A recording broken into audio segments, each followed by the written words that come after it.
الحمد لله نحمده ونستعينه ونستغفره ونعوذ بالله من شرور أنفسنا ومن سيئات أعمالنا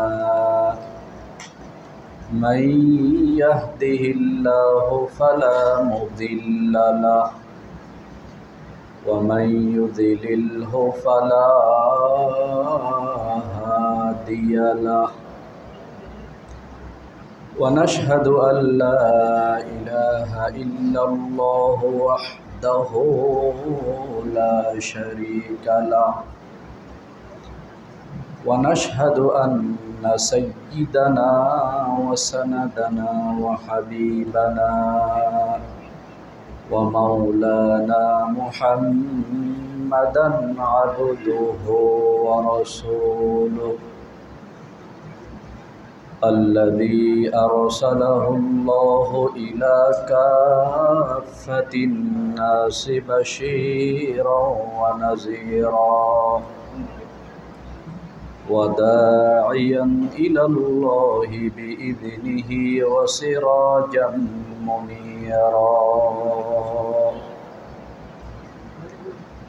أما بعد فقد قال الله تبارك وتعالى في كلامه المجيد وفرقانه الحميد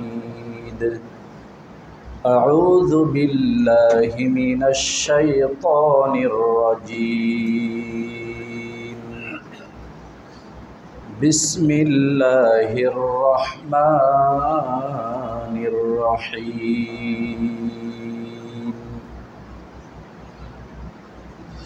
وإذا قرئ القرآن فاستمعوا له وأنصتوا لعلكم ترحمون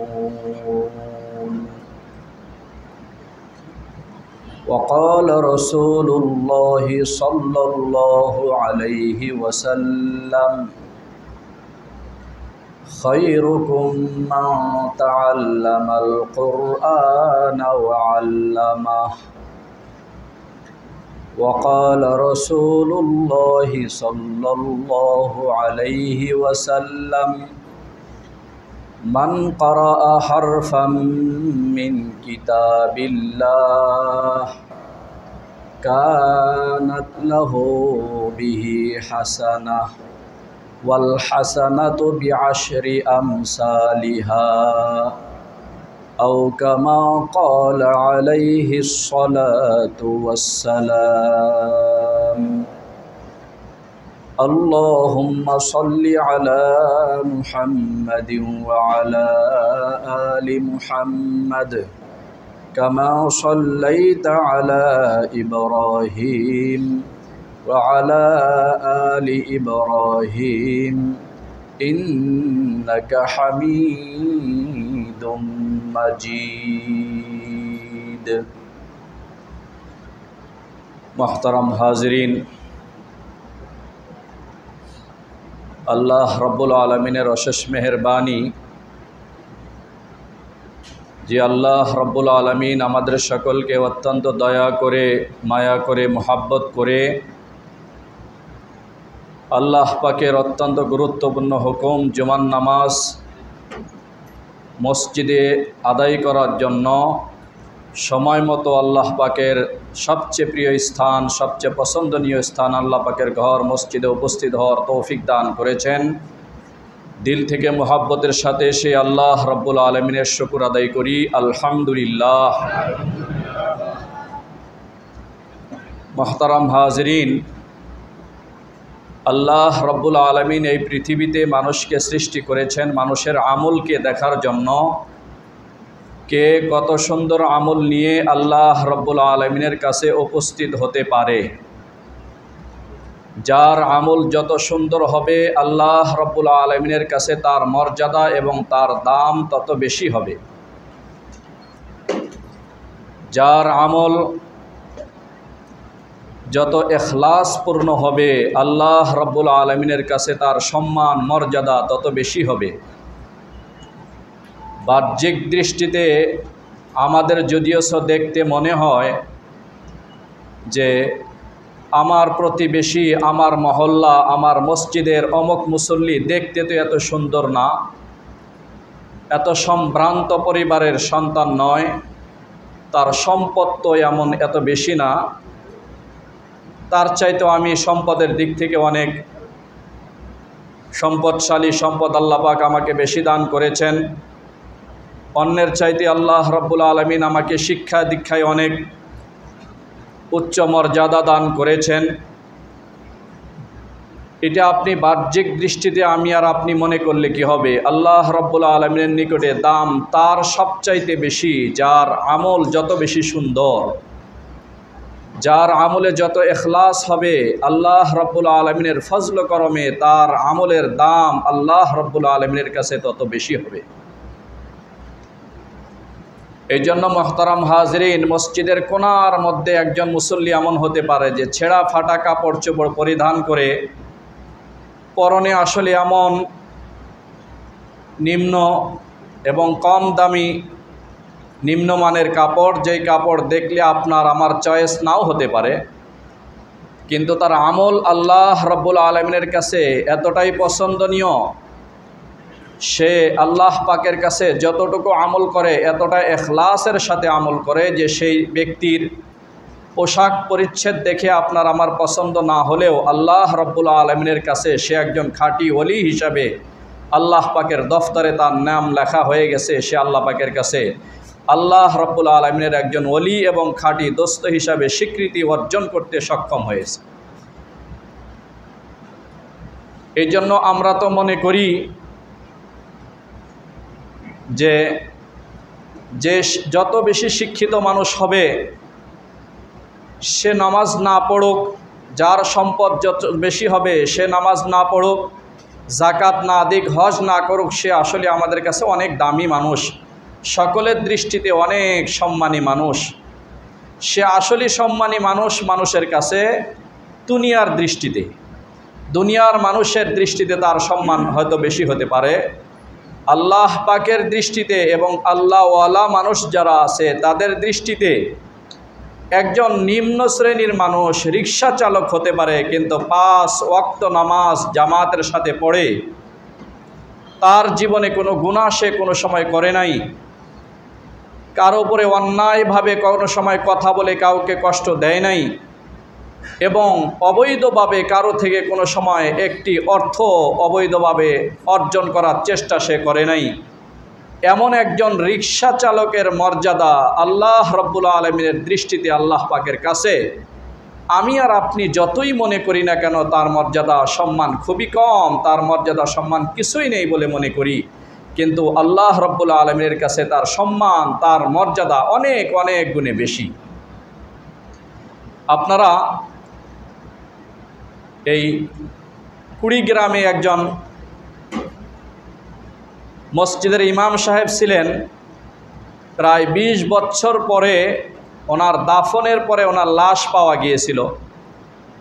অনেক পত্রপত্রিকা জাতীয় দৈনিকে তার ছবিসহ ছাপা হয়েছিল। ঘুঘু মুন্সি নাম আপনারা অনেকে শুনেছেন। এই আল্লাহর ওলি, মানুষে তো মনে করতে খুবই সাধারণ মানুষ, এই ছোটোখাটো গ্রামের একজন মসজিদের হুজুর ছিলেন, কিন্তু আল্লাহ পাকের ফজল করমে তার আমল এত সুন্দর ছিল, তার লেনদেন এত পরিষ্কার ছিল, মানুষের সাথে আচার ব্যবহার এত উত্তম এবং ভালো ব্যবহার ছিল যে আল্লাহ রাব্বুল আলামিনের ফজল করমে দুনিয়ার মানুষের দৃষ্টিতে তার মর্যাদা যেরকমই হোক না কেন, তার ইন্তেকালের 20 বছর পরে তার লাশ যখন পাওয়া গেল, তার লাশ স্থানান্তর করার প্রয়োজনীয়তা দেখা দিল, তখন তাকে অন্যত্রে নতুন করে দাফন করা হলো। সেই লাশ এবং তার কাপড়, কাফনের কাপড় যেভাবে তাকে দাফন করা হয়েছে সেভাবেই ছিল। আপনারা এখন পর্যন্ত এই বিষয়গুলি অনেক পত্রপত্রিকা ইন্টারনেটের মাধ্যমে দেওয়া আছে, আপনারা সেখান থেকে যাচাই বাছাই করতে পারেন। এবং গত কিছুদিন আগেও ইন্টারনেটের মাধ্যমে সারা পৃথিবীতে ছড়িয়ে পড়িয়েছিল, সম্ভবত রংপুরের এইদিকে কোনো এক সাধারণ গ্রামের খেটে খাওয়া মানুষ, আল্লাহওয়ালা মানুষ, দিনদার মুত্তাকি পরহেজগার, তার ইন্তেকালের পরে 12 বছর পরে তার লাশ পাওয়া গেল। তার সন্তান এবং এলাকাবাসীর বিবরণ, যেটা সাংবাদিকদের সাথে কথা বলতেছিল, শুনে যতটুকু বুঝতে পারলাম, ওলামা একরামও খুব ভালো করে বিষয়টি শুনেছেন, অনেকে দেখার জন্য সেখানে উপস্থিত হয়েছেন। একজন সাধারণ মানুষ হওয়া সত্ত্বেও আল্লাহ রাব্বুল আলামিনের ফজল করমে তার আমল আল্লাহ পাকের কাছে এতটাই পছন্দনীয় ছিল যে এত সাধারণ মানুষ হওয়ার পরেও ইন্তেকালের 12 বছর পরে তার লাশ, তার কাফনের কাপড় যেভাবে রাখা হয়েছিল সেভাবেই আল্লাহ পাকের ফজল করমে বিদ্যমান ছিল। কোনো পরিবর্তন হয় নাই, কোনো কাপড়ের মধ্যে কোনো ময়লা কোনো কিছু হয় নাই, যেভাবে রাখা হয়েছে সেভাবেই আছে। আল্লাহ পাকের ফজল করমে আল্লাহ পাক তার জীবনের কোনো আমলকে এত বেশি পছন্দনীয় মনে করেছিলেন যে একজন সাধারণ মানুষ হওয়ার পরেও তার লাশ আল্লাহ রাব্বুল আলামিন কবরের মধ্যে এভাবে যেভাবে রাখা হয়েছে সেভাবে অক্ষত রেখে পরবর্তী সেটাকে প্রকাশ করে সারা দুনিয়ার মানুষের সামনে বিষয়টি স্পষ্ট করে দিলেন। মানুষ সাধারণ হয়েও সে যদি আসলে আল্লাহ পাকের গোলামি করতে পারে, শরীয়ত মোতাবেক চলতে পারে, তার আমল আখলাক যদি সুন্দর হয়, লেনদেন যদি পরিষ্কার হয়, তো একজন সাধারণ থেকে সাধারণ মানুষও আল্লাহ রাব্বুল আলামিনের ওলি হিসাবে আল্লাহ পাকের কাছে স্বীকৃতি অর্জন করতে পারে, আল্লাহ পাকের কাছে বিশেষ মাকাম এবং সম্মান অর্জন করতে পারে। এই জন্য মুহতারাম হাজরিন, মসজিদের মধ্যে কেন সাধারণ একজন মানুষ যে প্রকৃত ঈমানদার, সাধারণ একজন রিকশাওয়ালা আপনার বাসার দারোয়ান হতে পারে, কিন্তু আপনার বাসার দারোয়ানও আপনার চাইতে আল্লাহ পাকের কাছে মাকাম সম্মান আপনার চাইতে বেশি হতে পারে। এর কারণ হলো আপনার বাসার দারোয়ান তো দারোয়ানগিরি করে, কিন্তু দারোয়ানগিরি করেও 5 ওয়াক্ত নামাজ জামাতের সাথে পড়ে। আপনার বাসার দারোয়ান হওয়ার পরেও আপনার বাসার দারোয়ান হালাল হারামের তমিজ করে সে সবসময় চলাফেরা করে, কাউকে কষ্ট দেয় না, লেনদেন খুবই পরিষ্কার, অবৈধভাবে কারো সম্পদ আত্মসাৎ কোনো সময় করে নাই। এমন সাধারণ দারোয়ান আপনার বাসার হওয়ার পরেও আল্লাহ পাকের ফজলে করমে সেই দারোয়ানের মর্যাদা আপনার আমার চাইতে আল্লাহ পাকের কাছে অনেক অনেক গুণে বেশি হতে পারে। এই জন্য আল্লাহ রসুলের একজন সাহাবী হযরত বেলাল রাদিয়াল্লাহু তাআলা আনহু গোলাম ছিলেন। গোলাম হিসাবে সে যুগেও মানুষকে খুব তুচ্ছ দৃষ্টিতে দেখত। যেমন বর্তমান যুগে মানুষ নিম্ন শ্রেণী এবং নিম্ন পেশার মানুষকে মানুষ খুব ছোট নজরে দেখে এবং তাকে কোনো সম্মানের নজরে দেখা হয় না, সেই কালেও হযরতে বেলাল রাদিয়াল্লাহু তাআলা আনহু কেন সমস্ত গোলামকে মানুষ তুচ্ছ নজরেই দেখত, ছোট মনে করত। তাদের সাথে নিজেদের মেয়ে, স্বাধীন মানুষ নিজেদের মেয়েকে বিবাহ শাদী দিতে কোনো সময় প্রস্তুত ছিল না, কারণ সে গোলাম। আর আমার মেয়ে হলো স্বাধীন, একজন গোলামের সাথে আমি আমার মেয়েকে কিভাবে দিব? গোলাম বিবাহ করবে আর একজন বান্দিকে বিবাহ করতে পারবে। এটি ইসলামের নীতিও এবং সাধারণ মানুষই এভাবেই মনে করত। এরপরেও আল্লাহর রসুলের সাহাবী হযরতে বেলাল রাদিয়াল্লাহু তাআলা আনহুর কথা হাদিস শরীফে আসছে, আপনারা উলামা ইকরামের মুখে শুনেছেন। একবার হযরতে বেলাল রাদিয়াল্লাহু তাআলা আনহুকে রাসূল আকরাম সাল্লাল্লাহু আলাইহি ওয়াসাল্লাম জিজ্ঞাসা করলেন, বেলাল, তোমার এমন কি আমল আছে যে আমলের কারণে আমি নবী জান্নাতের মধ্যে দেখলাম আমার সামনে তুমি জুতা পায়ে দিয়ে হাঁটতেছিলে আর তোমার জুতার আওয়াজ আমি নবী শুনতেছিলাম? একজন সাধারণ মানুষ গোলাম হযরত বেলাল রাদিয়াল্লাহু তাআলা, তার আমলের গুণে, আমলের কারণে, ইখলাসের কারণে আল্লাহ পাকের কাছে এত সম্মান এবং মর্যাদা অর্জন করতে সক্ষম হয়েছে যে রাসূল আকরাম সাল্লাল্লাহু আলাইহি ওয়াসাল্লাম পর্যন্ত অতি আগ্রহ সহকারে হযরতে বেলাল রাদিয়াল্লাহু তাআলা আনহুকে জিজ্ঞাসা করলেন, হে বেলাল, তোমার এমন কি আকর্ষণীয় আমল যে আমলের কারণে আল্লাহ রাব্বুল আলামিন তোমাকে এত সুউচ্চ মর্যাদা এবং আসন দান করেছেন?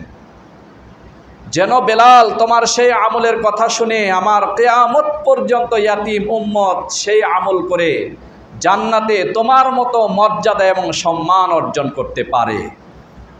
তখন হযরত বেলাল রাদিয়াল্লাহু তাআলা আনহু বললেন, ইয়া রাসূলুল্লাহ, আমি যখনই ইস্তেনজা করে পবিত্রতা অর্জন করি, অজু করার পরে আমি মনে করি যে আমার 2 রাকাত তাহিয়াতুল ওযু নামাজ পড়তে হবে, এই 2 রাকাত আমি নামাজ পড়ি নিয়মিত ইয়া রাসূলুল্লাহ, এই নামাজ কখনো আমি ছেড়ে দিই নাই। তখন রাসূল আকরাম সাল্লাল্লাহু আলাইহি ওয়াসাল্লাম ইরশাদ করলেন, বেলাল, আমার মনে হয় আল্লাহ রাব্বুল আলামিন তোমার এই ইখলাসপূর্ণ ছোট্ট আমল যা তুমি নিয়মিত করেছ, এই আমলের বদৌলতে আল্লাহ রাব্বুল আলামিন তোমাকে সম্মানের এই সুউচ্চ আসন দান করেছেন। মুহতারাম হাজরিন, মানুষের দৃষ্টিতে হযরত বেলাল কিছু ছিলেন না, কিন্তু হযরত বেলালের আমলের বদৌলতে হযরত বেলাল কোন মাকাম পর্যন্ত চলে গেছেন যে হযরত বেলাল রাদিয়াল্লাহু তাআলা আনহু আল্লাহর নবীর সামনে জুতা নিয়ে জান্নাতের মধ্যে চলাফেরা করতেছেন। যেই জান্নাতের কথা আল্লাহর নবী হাদিস শরীফে বলেছেন, জান্নাতের মধ্যে একটা চাবক সমপরিমাণ জায়গা সারা পৃথিবীকে বিক্রি করে সেই মূল্য দিয়েও জান্নাতের মধ্যে একটা চাবক সমপরিমাণ জায়গা কেনা কোনো মানুষের দ্বারাই সম্ভব হবে না। এমন আকর্ষণীয় জান্নাতে হযরত বেলাল রাদিয়াল্লাহু তাআলা আনহু সামনে চলতেছিলেন মুহাম্মদুর রাসূলুল্লাহর সামনে। এই আমলের বদলতে, ইখলাসের বদলতে, যে আমল আর ইখলাসের কারণে একজন সাধারণ মানুষ আল্লাহ পাকের কাছে অনেক বড় মর্যাদা এবং মাকাম অর্জন করতে পারে। এই জন্য মুহতারাম হাজরিন, আল্লাহ রাব্বুল আলামিনের কাছে তার দামই বেশি যার আমল যত সুন্দর, যে যত ভালো আমল করতে পারবে, যে গুনাহ থেকে যত বেশি বাঁচতে পারবে, তার মর্যাদা, তার সম্মান আল্লাহ পাকের কাছে বেশি। আমি হয়তো মনে করতে পারি আমি তো অনেক বড়, কিন্তু এটা আমার মন আমাকে যাই বলুক না কেন, আল্লাহ রাব্বুল আলামিন তো মানুষের আমল, আইয়ুকুম আহসানু আমালা, তোমাদের মধ্যে কার আমল কত সুন্দর আল্লাহ রাব্বুল আলামিন এটাই দেখতে চান।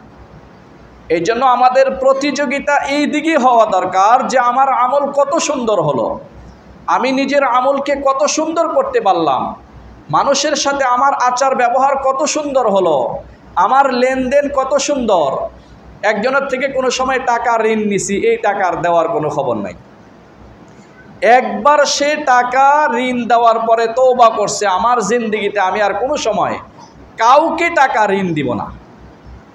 অথচ নবীজি হাদিস শরীফে বলেন, 1 টাকা দান করলে যেই পরিমাণ সওয়াব, মানুষকে বিশুদ্ধ নিয়তে যদি কেউ ঋণ দেয় তার চাইতে সওয়াব অনেক গুণে আল্লাহ পাক তাকে বেশি দান করবেন। কিন্তু আপনার বদ আমলির কারণে উনি সিদ্ধান্ত নিতে বাধ্য হলেন জিন্দেগিতে টাকা থাকলেও আর কাউকে ঋণ দিবেন। এই সিদ্ধান্ত কেন নিলেন? আপনার কারণে। অথচ তার কাছে টাকা ছিল, সে চিন্তা করেছিল যে আমার টাকা পড়ে থাকবে, আল্লাহ পাকের এক বান্দা আমার টাকার দ্বারাই উপকৃত হবে, এক পরিবার আমার টাকার মাধ্যমে উপকৃত হবে, তার একটু ব্যবসা বাণিজ্য করে খাওয়ার সুযোগ পাবে, তো এটা তো আমার বড় অনেক ফজিলতের বিষয়, আমি সব অর্জন করতে পারলাম। কিন্তু আপনার আচার ব্যবহারের কারণে সে নিয়ত করলো জিন্দেগিতে কোনো সময় আর আমি কাউকে টাকা ঋণ দিব না। কেন? আপনার লেনদেনটা এতই খারাপ যে একদিন টাকা নিয়েছিলেন, এমনভাবে তার সাথে পরিচয় দিয়েছেন, আপনার আসল চেহারা, আসল রূপ আপনি তাকে দেখাইছেন, সে নিয়ত করেছে জিন্দেগিতে আর কোনো সময় টাকা দিব না। অথচ সহিহ মুসলিম শরীফের হাদিস, আল্লাহ নবী বলেন, পূর্ববর্তী উম্মতের এক ব্যক্তিকে আল্লাহ পাকের আদালতে উপস্থিত করা হলো। উপস্থিত করে আল্লাহ পাক জিজ্ঞাসা করলেন, বান্দা তুমি তোমার জীবনের একটা আমল স্মরণ করো, এমন কোনো আমল করেছো কিনা যে আমলের উসিলায় আমি আল্লাহ রাব্বুল আলামিন তোমাকে মাফ করে দিব। মুহতারাম হাজিরিন, সেই ব্যক্তির তার অতীত জীবনের সমস্ত আমলগুলি স্মরণ করতেছিল, কিন্তু স্মরণ করার পরে এমন কোনো আকর্ষণীয় আমল সে পাইতেছিল না যে আমল আল্লাহ রাব্বুল আলামিনের সামনে বলবেন যে আল্লাহ এই ইবাদত আমি একমাত্র আপনার জন্য করেছি। তখন আল্লাহ পাক ফেরেশতাকে বলবেন, আমার বান্দাকে একটু স্মরণ করায় দাও তো আমার বান্দার জীবনের সেই আকর্ষণীয় আমলটা, যে আমলের প্রতি আমি আল্লাহ রাব্বুল আলামিন খুবই সন্তুষ্টি প্রকাশ করেছি, যেই আমলের বরকতে আমি আল্লাহ রাব্বুল আলামিন বান্দাকে মাফ করে দিয়ে জান্নাতের মেহমান হিসাবে কবুল করতে চাই। তুমি বলো, বান্দাকে স্মরণ করে দাও ফেরেশতা সে আমলটা কি। তখন তাকে স্মরণ করে দেওয়া হলো যে তুমি মানুষকে ঋণ দিতা, মানুষ যখন পরিশোধ করতে পারতো না তখন তাকে তুমি একটু সময় দিতা, যে ঠিক আছে ভাই, আল্লাহ পাক আপনাকে যখন তৌফিক দিবে আপনি একটু আরেক সময় আপনাকে বাড়িয়ে দেওয়া হলো, আপনি আপনার সুযোগ মতো পরিশোধ করুন, তুমি এই আমল করতা। তখন আল্লাহ পাকের বান্দা স্মরণ হয়ে গেল, আল্লাহ আমি দুনিয়ার জীবনে এই আমল করেছি, আমি ধনাঢ্য ব্যক্তি ছিলাম, আমার ম্যানেজার দায়িত্বশীল ব্যক্তিকে আমি বলেছিলাম আমার থেকে যারা ঋণ গ্রহণ করবে তারা যদি ঋণ দিতে একটু তাদের সমস্যা হয় তাহলে তাদেরকে একটু সুযোগ দিও, সময় মতো তারা যেন ঋণটা পরিশোধ করতে পারে। তখন আল্লাহ পাক বলবেন, বান্দা তুমি যেহেতু আমার বান্দাদেরকে ছাড় দিয়েছো, আমি আল্লাহ রাব্বুল আলামিন কঠিন কিয়ামতের ময়দানে, আজকে হাসরের ময়দানে তোমার সমস্ত ভুল ত্রুটিগুলিকে মাফ করে দিয়ে একটা আমলের বরকতে তোমাকে জান্নাতের ফয়সালা করে দিলাম। মুহতারাম হাজরিন, এই জন্য লেনদেন, আপনার যদি কারো থেকে টাকা পয়সা নির্ধারিত তারিখ দিয়ে আপনি নিয়েছেন, তাকে তারিখে উপস্থিত হয়ে বলবেন, ভাই আসলে তো এই তারিখে আপনাকে টাকা পরিশোধ করার কথা আপনার সাথে আমার ছিল, কিন্তু আমি একটু মুসিবতের কারণে এই সময় টাকা পরিশোধ করতে আমার কষ্ট হচ্ছে, আপনি যদি আমাকে একটু সময় দিতেন। অথবা আপনি চেষ্টা করে আপনার জবানটা রক্ষা করার জন্য শত কষ্ট সত্ত্বেও আপনি আপনার টাকাটা যথাসময়ে পরিশোধ করতেন, তাহলে আপনি যে সলিড মানুষ তার কাছে প্রমাণ হতো এবং সে এই ধরনের নিয়ত করতে বাধ্য হতো না যে সামনে টাকা থাকলেও কোনো দমে কারো সময় টাকা দিব না কাউকে। এই আপনার বদ আমলের কারণে একজন মানুষ নেক আমল থেকে বঞ্চিত হয়ে গেলে এবং নেক আমল না করার সিদ্ধান্ত নিতে বাধ্য হলো, কারণ হলো আপনি। এই জন্য মুহতারাম হাজরিন, আল্লাহ রাব্বুল আলামিন যতটুকু তৌফিক দিয়েছেন সব সময় চেষ্টা করবেন নেক আমল করার জন্য। আর এর চাইতেও গুরুত্বপূর্ণ কথা হলো, হযরত রাসূল আকরাম সাল্লাল্লাহু আলাইহি ওয়াসাল্লাম ইরশাদ করেছেন, ইযা আমারতুকুম বিশাইইন ফাআতু বিহি মাসতাতা'তুম। আমার উম্মত, আমি যদি কোনো কাজ করার নির্দেশ দিই তাহলে সেটা যত দূর সম্ভব এই কাজটা বাস্তবায়ন করো, কিন্তু আমি যদি ওয়াইদা নাহাইতুকুম আন শাইইন ফাদাউহু, আমি যদি কোনো কাজ করতে নিষেধ করি সেই কাজটা টোটাল বন্ধ করে দাও। এই হাদিসের কারণে উলামায়ে কেরাম বলেন মানুষের জীবনের গুনার সমস্ত রাস্তাগুলি বন্ধ করে দেওয়া দরকার। কোনো গুনাহ আমার দ্বারাই হবে না, কোনো গুনাহ আমার দ্বারাই হবে না। হযরত আয়েশা সিদ্দিকা রাদিয়াল্লাহু তাআলা আনহা কে আল্লাহ নবী একবার পার্সোনালভাবে স্পেশালভাবে নসিহত করেছিলেন যে আয়েশা আল্লাহ নবীর সবচেয়ে প্রিয়তমা স্ত্রী, ইন্তেকালের সময় আল্লাহ নবী অসুস্থ হয়ে গেলেন, ইন্তেকালের অনেক দিন পূর্বের থেকে। তো আল্লাহ নবী বারবার বলতেছিলেন যে আমি আয়েশা সিদ্দিকার ঘরে কবে যাব, কারণ আল্লাহ নবীর একত্রে 9 জন স্ত্রী ছিলেন, তো 9 জনের ঘরে 9 রাত আল্লাহ নবী থাকবেন, এভাবে রুটিন করা আছে। অসুস্থ হয়ে গেলেন অন্য স্ত্রীর ঘরে, আল্লাহ নবী বারবার বলতেছিলেন যে আমি আয়েশার ঘরে কবে যাব। ইন্তেকালের নিকটবর্তী হয়ে গেলেন, অসুস্থ হয়ে গেছে। তখন স্ত্রীগণ পরামর্শ করলে বললেন, ইয়া রাসূলুল্লাহ, আপনার যেহেতু দিলের তামান্না, দিলের ইচ্ছা, আপনি অসুস্থ অবস্থায় আয়েশা সিদ্দিকার ঘরে থাকতে চান, তাহলে আমরা আমাদের অধিকার ছেড়ে দিলাম, আপনি আয়েশা সিদ্দিকার ঘরে থাকুন। এমন প্রিয়তমা স্ত্রী হযরত আয়েশা সিদ্দিকাকে আল্লাহ নবী বললেন, আয়েশা, তোমার জীবনের ছোট্ট একটা গুনাহকেও কোনো সময় ছোট্ট মনে করে এই গুনাহ তুমি কোনো সময় করবে না, এই গুনার মধ্যে কোনো সময় লিপ্ত হবে না, কারণ এই ছোট্ট গুনাহ হতে পারে আল্লাহ রাব্বুল আলামিনের কাছে তোমাকে এই ছোট্ট গুনার কারণে জাহান্নামের ফয়সালা হয়ে যাবে। কারণ আল্লাহ পাকের কাছে তো মিজানের পাল্লায় হিসাব হবে, নেকির পাল্লা ভারী হবে না, বদির পাল্লা ভারী হবে। তখন ছোট্ট একটা গুনাহ করেছেন যেটা খুবই ছোট্ট আপনি মনে করেন, যার কোনো গুরুত্ব আপনার কাছে নাই, অথচ মিজানের পাল্লায় ওজন করে দেখা গেল শুধুমাত্র ওই একটা ছোট্ট গুনার কারণে আপনার বদ আমলের পাল্লাটা অনেক বেশি ভারী হয়ে গেল। তাহলে এই ছোট্ট গুনাহ যেটা আপনি কিছুই মনে করেন না, এটার কারণে আপনার জাহান্নামের ফয়সালা হয়ে গেল। এই জন্য মুহতারাম হাজরিন, গুনাহ কোনো সময় করা যাবে না। ছোট্ট গুনাহ হোক, ছোট্ট গুনাহ যেন আমি না করি, পুরো সতর্ক থাকতে হবে, পুরো সতর্ক। আর নেক আমল ফরজ যেগুলি আছে এগুলি বাস্তবায়ন করুন, নফল আমলগুলি যতদূর সম্ভব আল্লাহ পাক তৌফিক দেয় করার চেষ্টা করুন, কিন্তু গুনাহ একটুও করব না। কাউকে কোনো সময় কথার মাধ্যমে কষ্ট দিব না, কারোর সাথে অসৎ আচরণ করব না। কেউ আমার সাথে খারাপ আচরণ করলে আমি চেষ্টা করব তাকে মাফ করে দিয়ে তার সাথে ভালো ব্যবহার করার জন্য। রাসূল আকরাম সাল্লাল্লাহু আলাইহি ওয়াসাল্লামের জীবনের কথা আপনারা শুনেছেন।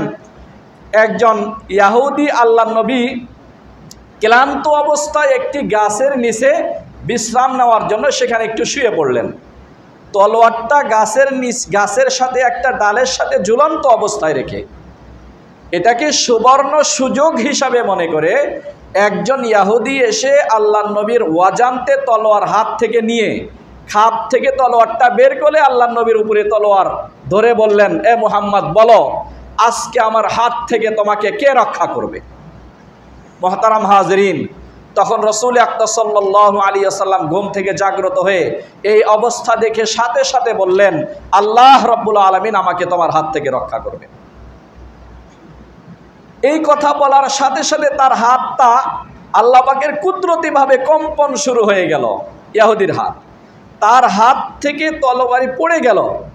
এই তলোয়ার পড়ার সাথে সাথে আল্লাহর নবী তলোয়ার হাত থেকে নিয়ে এই ব্যক্তিকে জিজ্ঞাসা করলেন, তুমি এখন বলো আমার হাত থেকে তোমাকে কে রক্ষা করবে? তখন রাসূল আকরাম সাল্লাল্লাহু আলাইহি ওয়াসাল্লামের সামনে এই বেঈমান বলে, আমার আল্লাহ পাকের কথা না বলে যে আমাকে তোমার হাত থেকে রক্ষা করার একমাত্র ক্ষমতা তোমার হাতের মধ্যেই, আর কেউ আমাকে রক্ষা করতে পারবে না। তখন রাসূল আকরাম সাল্লাল্লাহু আলাইহি ওয়াসাল্লাম তাকে হত্যা না করে মাফ করে দিলেন। মাফ করে দেওয়ার পরে সাহাবায়ে কেরামের জীবনীর উপরে অনেক গ্রন্থ রচিত হয়েছে, আরবি ভাষায়, উর্দু ভাষায়, বাংলা ভাষায়, পৃথিবীর প্রায় সব ভাষাতে রচিত হয়েছে। এই আরবি ভাষায় আল ইসাবাহ ফি তামিজিস সাহাবা, সাহাবায়ে কেরামের জীবনীর উপরে রচিত কিতাব, এই কিতাব উসদুল গাবা, তাতে লেখা এই ব্যক্তি আল্লাহর রসুলের এই আচরণ দেখে মুগ্ধ হয়ে মুসলমান হয়ে জীবনের শেষ সময় পর্যন্ত আল্লাহর নবীর পদঙ্ক অনুসরণ করে জীবনযাপন করে ঈমান নিয়ে দুনিয়ার থেকে চলে গেল। রসুল সাল্লাল্লাহু আলাইহি ওয়াসাল্লামের এত বড় জানের দুশ্মনকেও আল্লাহ রসুল মাফ করে দিয়ে সুযোগ দিয়েছেন তিনি আল্লাহ রসুলের একজন সাহাবী হিসাবে, আল্লাহ রসুলের অনুসারী হিসাবে জীবনযাপন করেছেন। এই জন্য মুহতারাম হাজরিন, আমরা চেষ্টা করব গুনার দরজা টোটাল বন্ধ করে দেওয়ার জন্য, আর নেক আমল, নফল আমল যতটুকু পারি ততটুকু করব। এই জন্য খুতবাতে আমি আপনাদের সামনে কোরআনে কারিমের আয়াত তেলাওয়াত করেছি। রাসূল আকরাম সাল্লাল্লাহু আলাইহি ওয়াসাল্লামের হাদিস আমি আপনাদের সামনে পড়েছি। এক হাদিসে রাসূল আকরাম সাল্লাল্লাহু আলাইহি ওয়াসাল্লাম ইরশাদ করেন, খায়রুকুম মান তাআল্লামাল কুরআন ওয়া আল্লামাহ, তোমাদের মধ্যে, সারা পৃথিবীর মধ্যে সর্বশ্রেষ্ঠ মানুষ হলো মান তাআল্লামাল কুরআন ওয়া আল্লামাহ, যারা কোরআনে কারীম শিক্ষা করে এবং কোরআনে কারীম শিক্ষা দেয়। আল্লাহর নবী বললেন তারা সর্বশ্রেষ্ঠ মানুষ। মুহতারাম হাজরিন, আপনারা হয়তো মনে করতে পারেন যারা কোরআনে কারীম শিক্ষা দেয়, যারা কোরআনে কারীমের শিক্ষা করে, তারা পৃথিবীর মধ্যে শ্রেষ্ঠ মানুষ কেন হবে? আপনারা হয়তো বলতে পারেন, এই হাদিস সিহায়ে সিত্তা, হাদিসের 6টি কিতাবকে সিহায়ে সিত্তা বলা হয় বা উসুলে সিত্তা। এই সিহায়ে সিত্তার শুধু ইমাম মুসলিম শরীফ ছাড়া হাদিসের 6 কিতাবের 5 কিতাবে এই হাদিসটি বর্ণিত। এই হাদিসটি বর্ণনা করেছেন হযরতে ওসমান গনি রাদিয়াল্লাহু তাআলা আনহু।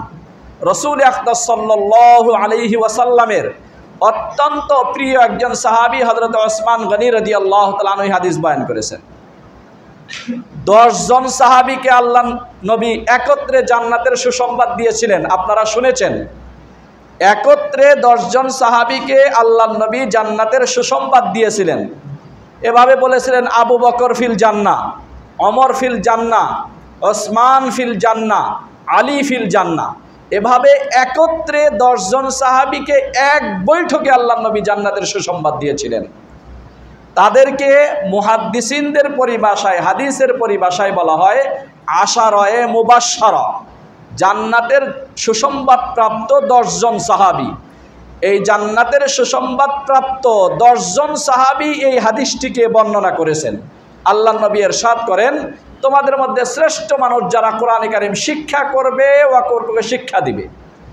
কোরআনে কারীম যে শিক্ষা করবে, শিক্ষা দিবে, সে শ্রেষ্ঠ মানুষ কেন? এর কারণ হলো, আমি ধরুন হজ করতে পারবো না, হজ করার মতো অর্থ সম্পদ আমার কাছে নাই, কিন্তু আমি তো মসজিদের মেম্বারে বসে আপনাদেরকে হজ করার ফজিলতের কথা শোনাইতে পারবো। আমি তো জাকাত দিতে পারবো না, আমার এত সম্পদ নাই, কিন্তু আমি মসজিদের মেম্বারে বসে এখান থেকে জাকাত দেওয়ার ফজিলত সম্পর্কে কথা হাদিস আমি আপনাদেরকে শোনাইতে পারবো। জাকাত না দিলে কি ক্ষতি, এই কথা আমি আপনাদেরকে বলতে পারবো। মা বাবার সাথে যদি অসৎ আচরণ করেন, তার কারণে নগদ দুনিয়াতে আপনি কি ধরনের বিপদ আপদের সম্মুখীন হবেন, এই কথাগুলি তো আমি আপনাকে বুঝাইতে পারবো, মুসল্লিদেরকে বুঝাইতে পারবো। একজন গরিব অসহায় মানুষকে যদি আপনি একটু আপনার হালাল ইনকাম থেকে সহযোগিতা করেন, সদকা করেন, এর বিনিময় কি সওয়াব হবে, এইটা তো আমি আপনাকে শোনাইতে পারবো, ফজিলত শোনাইতে পারবো।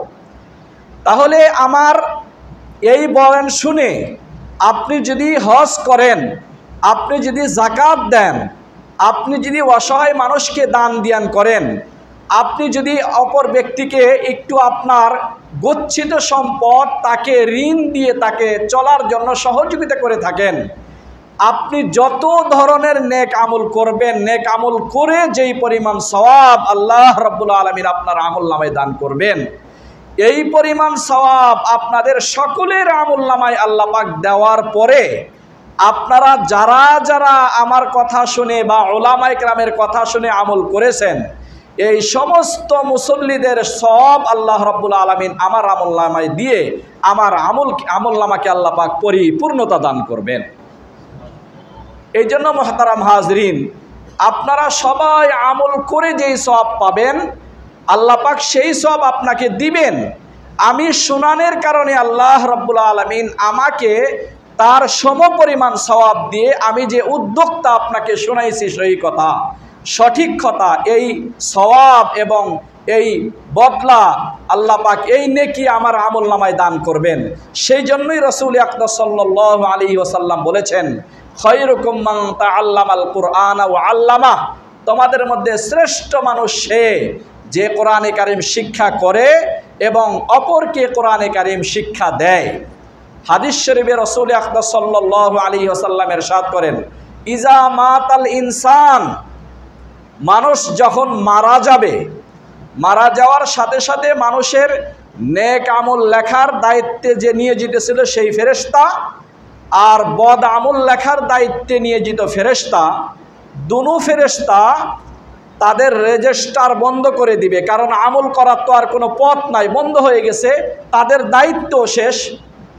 তখন কোনো হাদিসে আছে আল্লাহ রাব্বুল আলামিনের কাছে এই দুইজন ফেরেশতা বলবে, আল্লাহ, তোমার যেই বান্দার নেক আমল লেখার দায়িত্ব তুমি আমাকে দিয়েছিলে, এই বান্দা তো দুনিয়ার থেকে চলে গেছে, আর যেই বান্দার বদ আমল লেখার দায়িত্ব তুমি আমাকে দিয়েছিলে সেও দুনিয়ার থেকে চলে গেছে, এখন আমরা দুইজন কি করব? কোনো হাদিসের বিবরণ অনুযায়ী আল্লাহ রাব্বুল আলামিন এই দুই ফেরেশতাকে বলবেন, আমার এই নেককার বান্দার কবরের পাশে বসে কিয়ামত পর্যন্ত তসবিহ তাহলিল পড়তে থাকবে, তোমাদের দুজনের তসবিহ তাহলিলের সওয়াব আমি আল্লাহ রাব্বুল আলামিন এই বান্দার নেক আমলের সাথে যোগ করে হাসরের ময়দানে বড় আকারে তাকে পুরস্কার দিয়ে তাতে পুরস্কারিত করব। মুহতারাম হাজরিন, এরপরে আমলের দরজা মানুষ মারা গেছে বন্ধ হয়ে গেল, ইল্লা মিন সালাস, কিন্তু 3টি নেক আমল এমন আছে মানুষের ইন্তেকালের পরেও তার সওয়াব কিয়ামত পর্যন্ত কবরে বসে অসংখ্য সওয়াবের রাস্তা তার কবরে খুলে যাবে, পুষতেই থাকবে। সহিহ মুসলিম শরীফের হাদিস, রাসূল আকরাম সাল্লাল্লাহু আলাইহি ওয়াসাল্লাম এক নম্বরে বলেছেন সদকাতুন জারিয়াতুন, আপনি স্থায়ী কোনো সওয়াবের ব্যবস্থা করে গিয়েছেন। স্থায়ী সওয়াবের মধ্যে অন্যতম হলো হাদিস শরীফে আল্লাহ নবী ইরশাদ করেছেন, আও মসজিদান বানা, কেউ তার জীবনে তার গচ্ছিত অর্থ সম্পদের মাধ্যমে ছোট্ট একটা মসজিদও যদি বানিয়ে গেল বা সেখানে সহযোগিতা করে গেল সাধ্য মোতাবেক, আল্লাহ পাকের ফজলে করমে সাদকায়ে জারিয়া স্থায়ী সওয়াবের সেই ব্যবস্থা দুনিয়ার থেকে করে গেছে। কবরে চলে গেছে, সব দুনিয়ার মানুষের আমল বন্ধ হয়ে গেছে, সমস্ত মুসল্লিদের নামাজের সওয়াব, সমস্ত কোরআন তেলাওয়াতের সওয়াব, মোনাজাতের সওয়াব, যত কোরআন সুন্নাহর কথা বয়ান করে যা পাওয়া হবে সমস্ত সওয়াব এই মসজিদ প্রতিষ্ঠা লগ্নের থেকে যাদের শ্রম জড়িত ছিল সকলের দান অনুযায়ী আল্লাহ রাব্বুল আলামিন পার্সেন্টেজ হিসাবে এই সওয়াবগুলিকে ভাগ করে সকলের কবরে আল্লাহ পাক আমলনামার সাথে এগুলিকে যোগ করে দিবেন। এক নম্বর। দুই নম্বর হলো ওয়ালাদিন সালিহিন ইয়াদউলাহ, দুনিয়ার জীবনে একজন নেককার সন্তান রেখে গেছে। নেককার সন্তান, নেককার সন্তান রেখে যাওয়ার কথা আল্লাহ নবী বলেছেন। এই জন্য বিবাহ শাদী করার ফজিলত, আপনি বিবাহ শাদী করছেন এটার কারণে সওয়াব আছে। কেন সওয়াব আছে? আপনার নিয়ত ছিল আল্লাহ আমি বিবাহ শাদী করলাম, আমার স্ত্রী থেকে নেককার সন্তান জন্মগ্রহণ করবে, এই জন্য বিবাহ শাদী করলাম। এই বিবাহ শাদী করার জন্য যত অর্থ সম্পদ খরচ করলেন, যা করছেন, আপনি স্ত্রীর সাথে সময় কাটাবেন, সবগুলি আপনার আমলনামায় নফল আমলের সওয়াব হিসাবে আল্লাহ পাক লিপিবদ্ধ করে দিবেন। আপনার নিয়ত ছিল এখান থেকে নেককার সন্তান জন্মগ্রহণ করবে। এই জন্য ওয়ালাদুন সালিহুন ইয়াদউলাহ, নেককার সন্তান রেখে গেছেন, আপনার জন্য দোয়া করবে। দোয়া না করলেও সব আপনার আমলনামায় অটোমেটিক যোগ হতে থাকবে। আমরা চেষ্টা করি যে আমাদের সন্তান উচ্চ শিক্ষায় শিক্ষিত হোক, কোনো আফসোসের বিষয় নয়, এটা আরও ভালো, কিন্তু সাথে সাথে আমার সন্তান যেন দিনদার হয়, আমার সন্তান যেন দিনদার হয়। আমার সন্তান আমার সামনে পরিচয় দিই যে আমার সন্তান একজনের দুইটা সন্তান, যেই সন্তানটা দেখতে একটু কালো, চেহারা স্রোত একটু সুন্দর না, এমন চেহারা স্রোত কালো, রাত্রের অন্ধকারে কেউ হঠাৎ করে দেখলে অপরিচিত মানুষ ভয়ও পাইতে পারে, এই সন্তানটা পড়ার জন্য দিবে মাদ্রাসায়। কারণ এর চেহারা স্রোত যেমন ভূতের মতো, এটা মাদ্রাসায় দেওয়া ছাড়া আর কোনো উপায় নেই। আর একজনের একটা সন্তানের পা একটা ল্যাংড়া, চলতে পারে না, চিন্তা করবে যে এই সন্তানটা মাদ্রাসায় পড়তে দিই। আর একজনের একটা ছেলে হয়েছে, এটার চোখ একটা কানা, চিন্তা করবে এইটা দিই মাদ্রাসায়। তার মানে হলো যত লো কোয়ালিটির দুনিয়াতে আছে সবগুলি মাদ্রাসার জন্য রাখবেন। একটা পাঞ্জাবি আছে, যে পাঞ্জাবিটা আপনি ব্যবহার করতে পারবেন না, ব্যবহার অনুপযোগী, তো এটা কী করবেন? ফকিরে নেয় নাকি মাদ্রাসায় দিয়ে আসে। এগুলি হলো নিয়তের মধ্যে কমতি। এবং আফসোসের বিষয়, গত 2 শুক্রবার আগে আমাদের মসজিদ কমিটির একজন গুরুত্বপূর্ণ সদস্য আমাকে বলেছেন যে হুজুর আপনি একটু বলবেন মসজিদে দান করার সময় যেন ছেঁড়া টাকা না দেয়। বলেন আফসোসের সাথে এই কথাটা কেন বলতে হয়? আগে যখন এখানে আমাদের সেক্রেটারি সাহেব ছিলেন ফরিদ ভাই, উনি অনেকগুলি এই 1 টাকা পয়েন্ট আর সেটা টাকাগুলি জমাইছেন, অনেকগুলি বেকার, কোথাও এগুলি চালানো যায় না। এখনও আপনারা মসজিদে যখন টাকা দান করবেন, আপনার টাকার ভিতরে সবচেয়ে চয়েস করবেন সবচেয়ে ভালো টাকা কোনটা, সবচেয়ে উন্নত, দেখতে অনেক সুন্দর। যেমন ঈদের সময় আপনি ব্যাংকের থেকে সবচেয়ে সুন্দর টাকা নিয়ে এসে মানুষকে, আপনার আত্মীয় স্বজনকে দেন, তখন কি ছেঁড়া টাকা দেন না? আর আল্লাহ পাককে আপনি মনে করেন যে আল্লাহ পাক দেখেন না, আত্মীয় স্বজনকে ডাইরেক্ট দিলে খুশি হবে, আর আল্লাহ পাককে আমি ফাঁকি দিলাম ছেঁড়া টাকাটা দেওয়ার জন্য। এই জন্য যত রঙের ছেঁড়া টাকা আছে মসজিদে দিবেন। এমনও হয়েছে যে একবার মসজিদে এমন টাকা দিছে 1000 টাকা অচল টাকা, তো মসজিদের ক্যাশিয়ার সাহেব আমাকে টাকা সবসময় হিসাব করেই দেয় যে ভালো টাকাগুলো যেন হুজুরের কাছে আসে। তো একটু অসতর্কতার কারণে হয়তো চলে আসছে, একটা 1000 টাকার নোট চলে না। এই টাকা নেওয়ার পরে আমি এক দোকানে দিছি, দেওয়ার পরে দোকানদার আমাকে বলতেছে হুজুর এমন টাকা দিচ্ছেন, এই টাকা চলার মতো না। এখন আমি টেনশনে পড়ে গেলাম, এই টাকা আমি কিভাবে কমিটিকে বলবো, কারণ কোনো সময় তো এরকম হয় নাই। তারপরে আবার নতুন করে এই টাকা আমাকে পরিবর্তন করে দেওয়া হলো মসজিদের পক্ষ থেকে। এই জন্য মুহতারাম হাজরিন, আল্লাহ পাকের জন্য যখন দিবেন তখন তো অবশ্যই আপনাকে চয়েস করার সময় আপনি আল্লাহ পাকের কাছ থেকে কেমন বদলা চান। বদলাটা কি আপনি ছেঁড়া টাকার মতো চান, সবটাকে এরকম 2 নম্বর চান, যে কম চান, যা চানই না, সেই জন্য যেটা দোকানে চালাইতে পারবেন না, যেটা ব্যাংকে চলবে না, কোথাও চলবে না, এটা আল্লাহ পাকের কাছে কেন চলবে? আল্লাহ পাক কি এমন ফকির হয়ে গেল যে যেটা কোথাও চলবে না দুনিয়াতে, এটা কি আল্লাহ পাকের কাছে চলবে? এই জন্য মুহতারাম হাজিরিন, আমরা সকলেই চেষ্টা করব আল্লাহ পাকের ঘর মসজিদে দান করার সময় সবচেয়ে ভালো টাকা দিব। নিজেদের সন্তান মাদ্রাসায় যদি পড়ায়, যেটা একটু দেখতে শুনতে ভালো, মেধা ভালো, সেটাকে পড়াবো। যেটা ল্যাংড়া লুলা, সেটা মাদ্রাসায় পড়াবো। তার মানে আল্লাহ পাকের কোরআন আর সুন্নাহর মাদ্রাসার শিক্ষার কোনো মর্যাদা আপনার কাছে নাই। আপনি চেষ্টা করবেন সবচেয়ে ভালো মেধাবী, যেটা কোরআনের বড় খাদেম হতে পারবে, সারা পৃথিবীর মানুষকে কোরআন সুন্নাহর সহি কথা শোনাইতে পারবে, এইরকম মেধাবী যেগুলি আছে সেগুলি মাদ্রাসায় দেওয়ার চেষ্টা করব, যেন আমার চেষ্টার কারণে তার জীবনের সমস্ত আমলের সওয়াব আল্লাহ পাক আমার আমলনামায় দান করেন। যারা কবলাল জমা